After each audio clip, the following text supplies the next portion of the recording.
Hello everyone, this is Ramesh Chand Verma. I welcome you on my YouTube channel English with RC Verma. प्यारे students, आज हम लोग 11th class का approach से first chapter my struggle for an education, lesson का नाम है माई struggle for an education. My struggle मतलब होता है मेरा संघर्ष, फॉर एन एजुकेशन शिक्षा के लिए। लेखक का कहने मतलब शिक्षा के लिए मैंने अपने जीवन में क्या क्या संघर्ष किया है, उसी का वह इस लेसन में वर्णन करता है। इस लेसन का लेखक कौन है? Brooker T Washington. Brooker T Washington है कौन? यह अमेरिका का एक महान लेखक है जो कि एक गरीब निग्रो परिवार से बिलोंग करता है। लेखक बहुत ही गरीब परिवार में जन्म लिया था, जिससे इसकी उचित रूप से शिक्षा दीक्षा नहीं हो पा रही थी, तो इसका जीवन कठिनाइयों से भरा हुआ था और यह किसी तरह से मेहनत मजदूरी करके अपनी शिक्षा को ग्रहण करता था। इसके कस्बे में एक छोटा सा संस्था था जिसमें केवल हबशी लोग पढ़ते थे। हबशी मतलब निग्रो प्रजाति के लोग पढ़ते थे और जो गोरे लोग होते थे उनका संस्था अलग हुआ करता था। यूं कह लें उस समय छुआछूत की भावना थी। काले और गोरे लोगों में एक प्रकार से बंटवारा की भावना थी। वो लोग एक साथ नहीं हुआ करते थे। तो लेखक उस संस्था में जो जहाँ पर अध्ययन कर रहा था, उसका उस संस्था में अच्छी तरह से मन नहीं लग रहा था, जिससे वह किसी दूसरे संस्था में एडमिशन लेना चाहता था। तो क्या हुआ, एक दिन वह एक कोयले की खान में काम कर रहा था, तो कुछ श्रमिक आपस में बात कर रहे थे कि हबशी लोगों के लिए वर्जीनिया में हैम्पटन नॉर्मल एंड एग्रीकल्चरल एक संस्था है जिसमें बहुत ही अच्छी पढ़ाई होती है, तो वहाँ पर एडमिशन लेना बहुत ही अच्छा रहेगा। अपने कस्बे की अपेक्षा वह विद्यालय बहुत ही भव्य और सुंदर है, जो अपने शिक्षा के लिए अच्छी तरह से जाना जाता है। तो उन श्रमिकों की बात लेखक उस कोयले की खान में धीरे से सुन लिया और उसका मन तुरंत बदल गया और वो सोच लिया कि हम उस विद्यालय में प्रवेश लेकर ही रहेंगे, चाहे मुझको कितना भी संघर्ष क्यों ना करना पड़े। भले ही हमारे कस्बे से वो बहुत दूरी पर है, मैं वहाँ पर पहुँचूंगा और एडमिशन एक ना एक दिन जरूर ले लूँगा। तो इसी बात को ध्यान में रखते हुए लेखक कड़ा संघर्ष किया और उसको बहुत सी कठिनाइयों का सामना करना पड़ा उस विद्यालय में पहुँचने के लिए। तो उसने रास्ते में क्या क्या कठिनाइयाँ उठाई। उसके पास उस समय पर्याप्त पैसे नहीं थे जाने के लिए, लेकिन वह अपने घर के लोगों से थोड़ा सपोर्ट मांगा।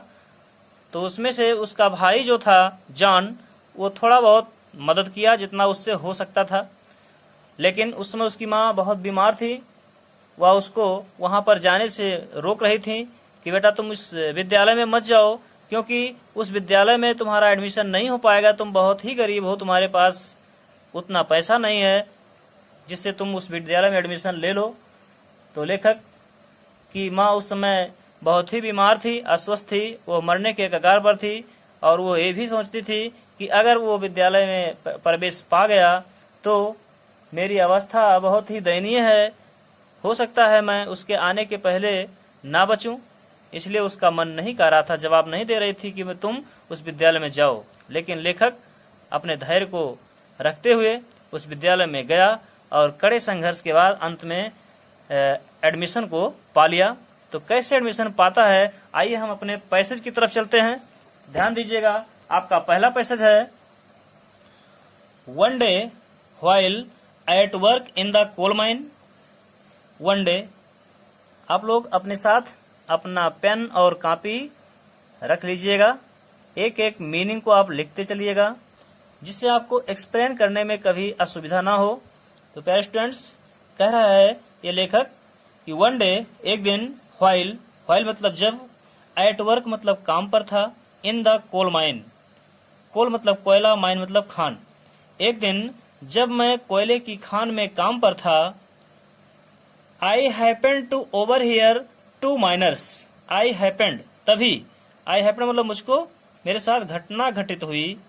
क्या? To over here, over here मतलब चुपके से सुनने का। टू माइनर्स, दो श्रमिकों की। माइनस मतलब कोयले की खान में काम करने वाले मजदूर। कह रहा है तभी मुझे दो श्रमिकों की चुपके से सुनने को मिला। क्या? टॉकिंग, टॉकिंग मतलब बात।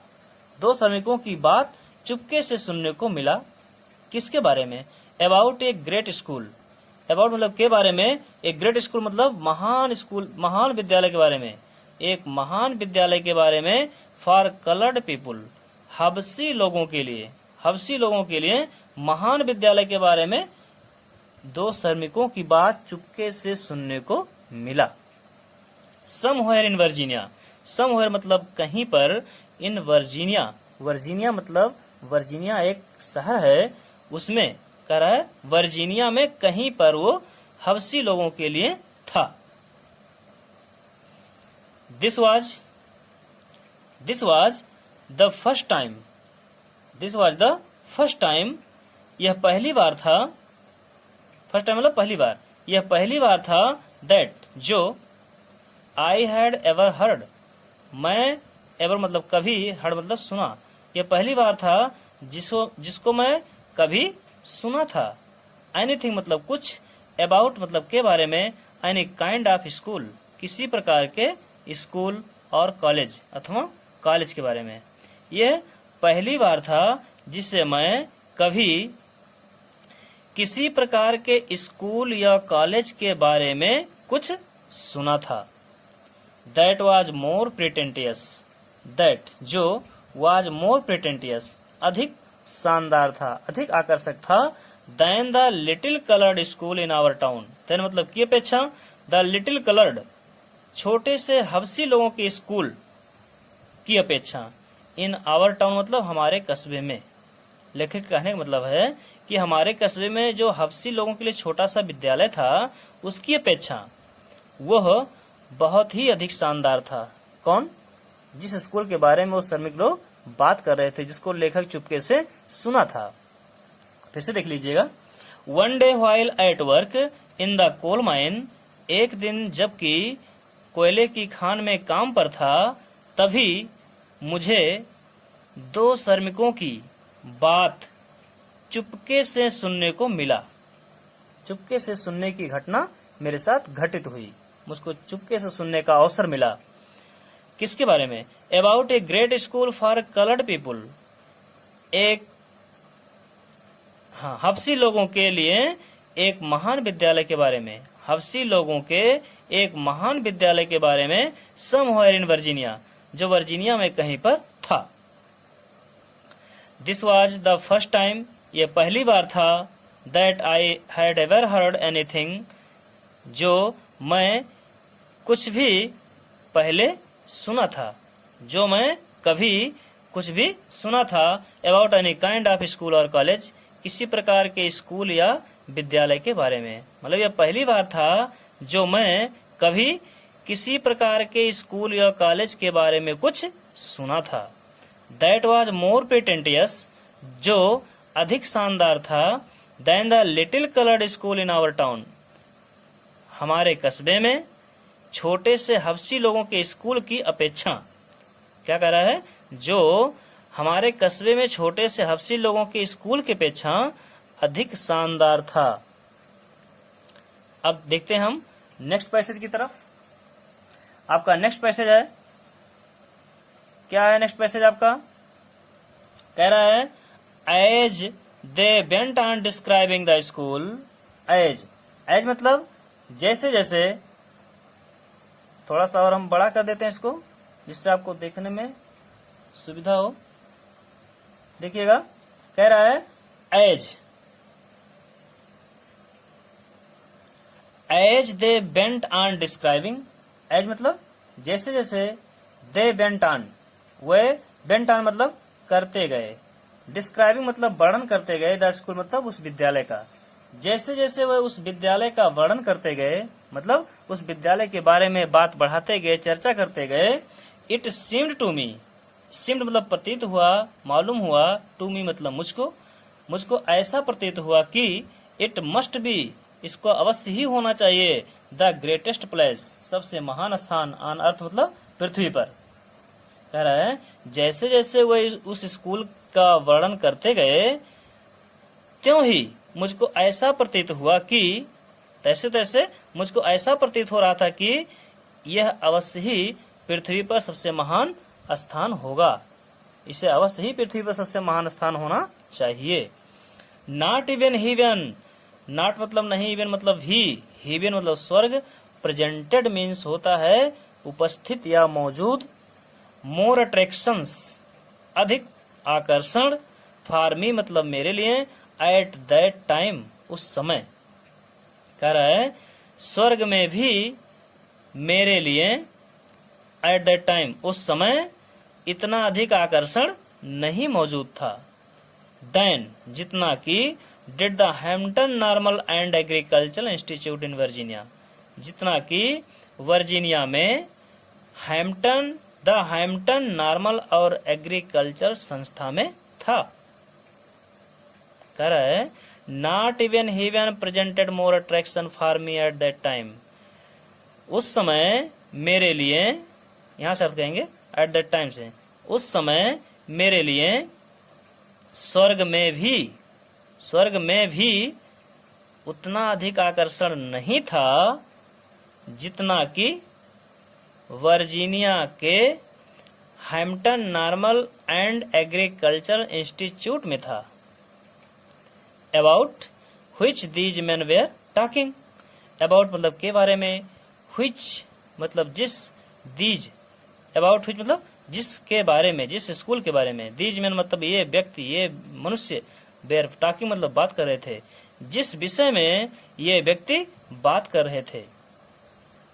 आई रिजॉल्व्ड एट वंस, रिजॉल्व मतलब मजबूत इरादा बनाया, एट वंस मतलब तुरंत, मैं तुरंत मजबूत इरादा बना लिया, मैं तुरंत दृढ़ निश्चय कर लिया, टू गो जाने का, टू दैट स्कूल उस विद्यालय में, मैं तुरंत उस विद्यालय को जाने का मजबूत इरादा बना लिया, दृढ़ संकल्प कर लिया कि मैं वहां जाऊंगा तो जरूर जाऊंगा। आल्दो यद्यप, आई हैड नो आइडिया, मुझे कुछ भी ज्ञान नहीं था, आइडिया मतलब विचार, ज्ञान, knowledge, I had no idea, मुझको कुछ भी पता नहीं था कि व्हेयर इट वाज, ये कहां पर है, अर्थ में है बोलेंगे, वाज मतलब था, ये कहां पर था मतलब ये कहां पर है, or how many miles away, अथवा कितनी मील दूर है, or how I was going to reach it, अथवा किस तरह से मैं वहां जाकर पहुंचूंगा, या किस तरह से मुझे वहां जाकर पहुंचना है, मतलब किस तरह से वहां मैं जाकर पहुंचूंगा, या कितनी मील दूर है, या यह कहां पर है, ये सब मुझे पता नहीं था। I was on fire constantly, I was on fire constantly मतलब लगातार तीव्र इच्छाओं से भरा हुआ था, विथ वन एम्बिशन एक ही आकांक्षा के साथ, मैं लगातार एक ही आकांक्षा से भरा हुआ था, लगातार एक आग के गोले की तरह मेरी आकांक्षा बनी हुई थी, एंड दैट वाज और वो यह था कि टू गो टू हैम्पटन, कि हैम्पटन जाना है, क्या था कि हैम्पटन उसको जाना है, यही इच्छा उसके साथ लगातार बनी हुई थी। This thought was with me, यही विचार, वाज विथ मी मतलब मेरे साथ था, डे एंड नाइट दिन और रात, यही विचार मेरे साथ दिन और रात लगी रहती थी। प्यारे स्टूडेंट्स, इसको फिर से एक बार देख लीजिए, और साथ ही साथ अगर आपको वीडियो अच्छी लग रही हो तो इसको लाइक कर दीजिए और अपने दोस्तों को शेयर करना मत भूलिए, और मेरे चैनल पर अगर आप नए हैं तो इसको अभी भी सब्सक्राइब कर लीजिए, अभी तुरंत, जिससे आपको जो भी वीडियो मैं अपलोड करूं समय समय पर आपको मिलता रहे। लेकिन बेल आइकन को दबाना मत भूलिएगा, नहीं तो आपको नोटिफिकेशन नहीं मिल पाएगा। ऑल वाले बटन पर जाकर क्लिक कर दीजिएगा। तो फिर से एक बार इसको रिवाइज कर लेते हैं, देखिएगा। कह रहा है as they went on describing the school, जैसे जैसे वे उस स्कूल का वर्णन करते गए, इट सीम्ड टू मी, मुझको ऐसा प्रतीत हुआ कि it must be the greatest place on earth, इसे अवश्य ही पृथ्वी पर सबसे महान स्थान होना चाहिए। Not even heaven presented more attraction for me at that time, उस समय मेरे लिए स्वर्ग में भी इतना अधिक आकर्षण मौजूद नहीं था जितना कि the Hampton Normal and agriculture Institute in Virginia, जितना कि वर्जीनिया में Hampton Normal and agriculture institute में था। About which these men were talking, जिस विषय में ये व्यक्ति बात कर रहे थे। I resolved at once to go to that school, मैं तुरंत उस विद्यालय में जाने का मजबूत इरादा बना लिया, दृढ़ इच्छा कर लिया। Although I had no idea where it was, यद्यप मुझको यह पता नहीं था या मेरे पास ज्ञान नहीं था कि यह कहाँ पर है। Or how many miles away, या कितनी मील दूर है। Or how I was going to reach it, अथवा मुझे वहाँ जाकर कैसे पहुँचना है। लेखक को कुछ भी पता नहीं था।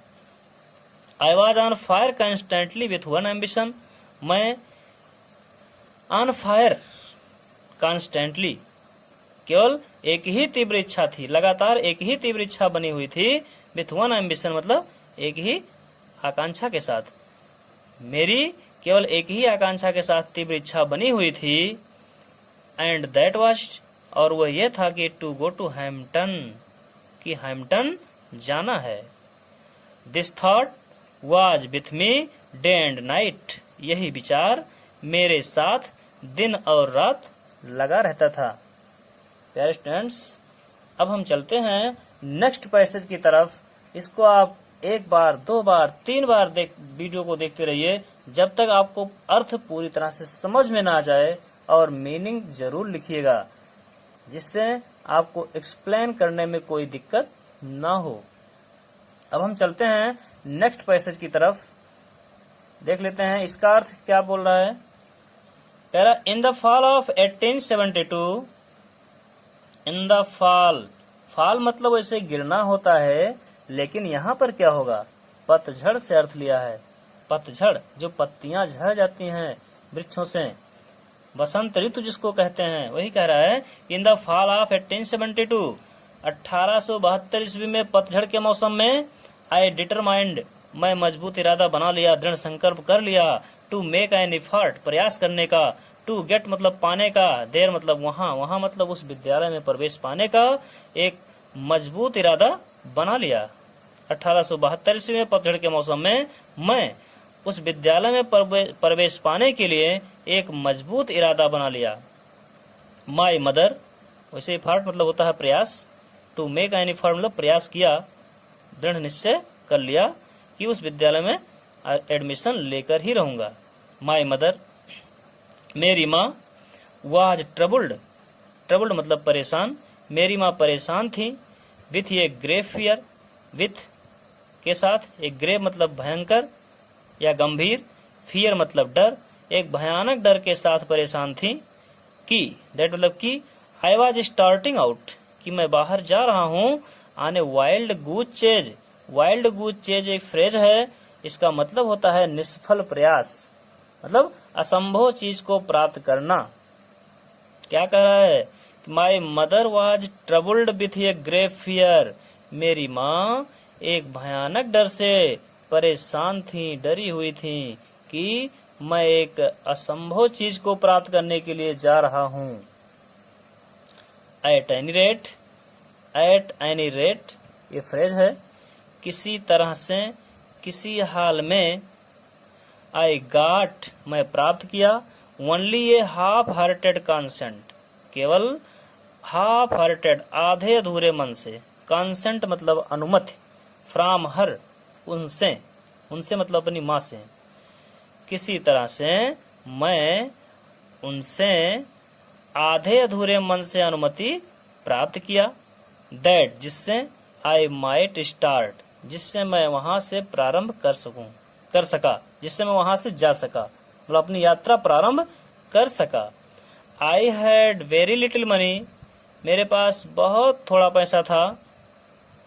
विथ विच, जिससे, टू बाई क्लॉथ्स, जिससे कपड़ा खरीद सकूं, एंड पे माई ट्रेवलिंग एक्सपेंसेज, और अपने यात्रा के खर्चों का भुगतान कर सकूं। एक्सपेंसेज मतलब खर्चा, ट्रेवलिंग मतलब यात्रा। क्या कर रहे हैं? I had very little money, मेरे पास बहुत कम पैसे थे जिससे मैं कपड़ा खरीद सकूं और अपने यात्रा के खर्चों का भुगतान कर सकूं। इतना पर्याप्त मात्रा में पैसा उसके पास नहीं था ये सब करने के लिए। माई ब्रदर जॉन, मेरा भाई जॉन, हेल्प्ड मी, मेरी मदद किया। ऑल दैट, सभी तरह से, ही कुड, जितना वो कर सकता था। मेरा भाई जॉन मेरी हर तरह से मदद किया, पूरी तरह से मदद किया जितना वो कर सकता था। बट, लेकिन, ऑफ कोर्स, वास्तव में, that was not a great deal, वह पर्याप्त मात्रा में नहीं था। एक ग्रेट डील एक फ्रेज है, मतलब पर्याप्त मात्रा में। कह रहा है my brother John helped me, मेरा भाई जॉन हेल्प किया, मेरी मदद किया। ऑल दैट ही कुड, पूरी तरह से जितना उससे हो सका। बट, लेकिन, ऑफ कोर्स, वास्तव में, it was not a great deal, यह पर्याप्त मात्रा में नहीं था। एक बार फिर से देख लीजिए। इन द फॉल ऑफ 1872, 1872 ईस्वी में पतझड़ के मौसम में, I determined to make an effort to get there, मैं उस विद्यालय में प्रवेश पाने का एक मजबूत इरादा बनाया, प्रयास किया। माई mother was troubled with a great fear, मेरी माँ एक भयानक डर से परेशान थी। दैट की I was starting out on a wild goose chase, कि मैं एक निष्फल प्रयास के लिए बाहर जा रहा हूँ, कि मैं एक असंभव चीज को प्राप्त करने के लिए जा रहा हूँ। एट एनी रेट, किसी तरह से, I got only A half hearted consent from her, मैं किसी तरह से अपनी माँ से आधे अधूरे मन से केवल अनुमति को प्राप्त कर सका। दैट आई माइट स्टार्ट, जिससे मैं अपनी यात्रा प्रारंभ कर सकता था, मतलब अपने यात्रा पर मैं जा सकता था। I had very little money, मेरे पास बहुत कम पैसे थे। With which two by clothes, जिससे मैं कपड़ा खरीद सकूं, एंड पे माई ट्रेवलिंग एक्सपेंसेज, और मैं अपने यात्रा के खर्चों का भुगतान कर सकूं। इतना पर्याप्त मात्रा में पैसा नहीं था कि मैं यात्रा के खर्चों का भुगतान कर सकूं और अपने कपड़े को खरीद सकूं। My brother John helped me, मेरा भाई जॉन मेरी मदद किया। ऑल दैट, सभी तरीके से, ही कुड, जितना उससे हो सकता था। बट, लेकिन, ऑफ कोर्स, वास्तव में, that was not a great deal, यह पर्याप्त मात्रा में नहीं था। प्यारे स्टूडेंट्स, वीडियो आपको कैसी लगी? अगर अच्छी लगी हो तो लाइक कर दीजिए। हम आपसे नेक्स्ट वीडियो में पुनः मिलेंगे, तब तक के लिए धन्यवाद।